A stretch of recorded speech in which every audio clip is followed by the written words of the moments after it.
Welcome to the most realistic racing simulation ever developed for the PC. If you've never played a Papyrus racing sim before, you may be in for a surprise the first time you get out on the track, because in real life, driving a 750 horsepower stock car at the limit isn't easy, and it's not easy to do in the game either.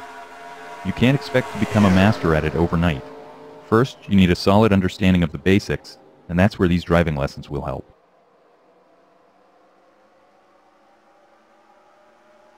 Before we get down to business, we've got to talk about frame rate. Frame rate is a measure of how many times per second your screen gets redrawn in order to keep pace with the action. To find your frame rate, just press the F key while you're driving. Your frame rate will be shown in the upper right corner of the screen. Ideally, you'll want this value to stay above 30 at all times.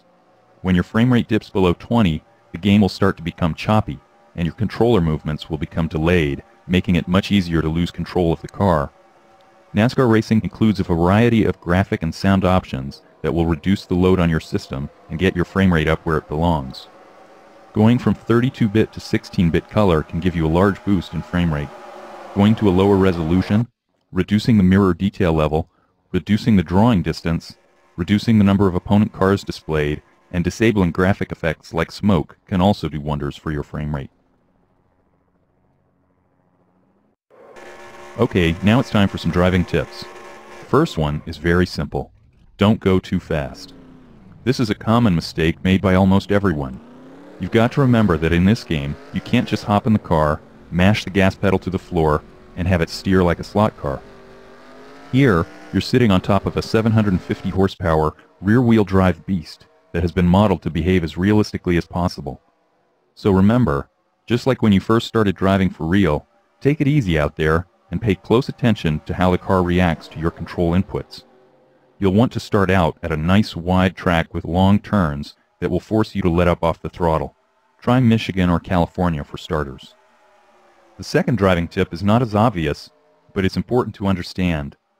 At high speed, the throttle and brake are used to steer the car. In normal low-speed driving, when the tires have plenty of available grip, the steering wheel controls the steering and the throttle and brake control speed. But what happens when the speed increases to where the tires reach the limit of their grip? At that point, the car's rotation is controlled more by how much weight is on the front and rear wheels, not the steering angle. Braking will cause weight to shift to the front of the car, making it want to turn more. Applying the throttle will cause weight to shift to the rear of the car, making it want to turn less. Here's an example. As the car goes through the corner, we'll keep the steering angle the same, but we'll let up on the throttle. Watch as the car pulls to the inside. This time, we keep the steering angle constant, but we'll add some throttle. This time, the car pushes to the outside. When the tires exceed their grip limit and lose traction, the opposite effects occur. Too much brake will cause the car to plow forward and refuse to turn. Too much throttle will cause the rear of the car to snap around and spin. If you want to master car control, and you have to master car control if you want to win races, you'll need to properly anticipate these effects and compensate for them by using the steering wheel. For these reasons, it's important for you to be smooth with the steering, throttle, and brake. Just as you wouldn't violently jerk the steering wheel back and forth, don't jump on and off the throttle and brake suddenly. Instead, do what the pros call rolling into and out of the throttle and brake. Apply them gradually and come off them gradually, and you'll have fewer unscheduled meetings with the wall. Being smooth will also help you preserve your tires. That means fewer pit stops, and fewer pit stops will help you win races.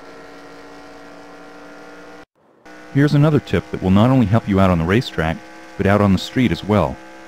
As you're driving around the track, concentrate not on where you are, but on where you will be in the next 4 to 5 seconds. When you see the next corner in the distance, visualize steering into it, taking the correct line through it, and coming out of it. You'll be able to set up for the corner earlier, and any corrections you may need to make will be less drastic because you'll be making them earlier rather than at the last second. You'll also have more time to avoid any trouble that may be developing up ahead. Look for the shaded racing groove on the track. That will show you the quickest line through each corner.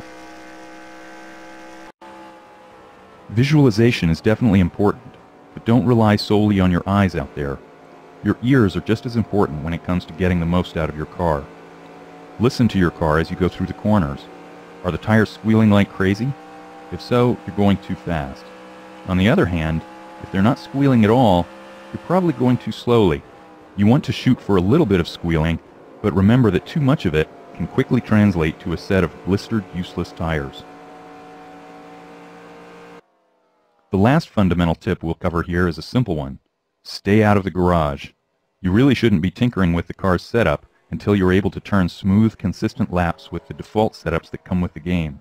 Why? Because until you've developed a proven driving technique, and until you've learned to anticipate how the car will react in any given situation, the best car setup in the world can be useless.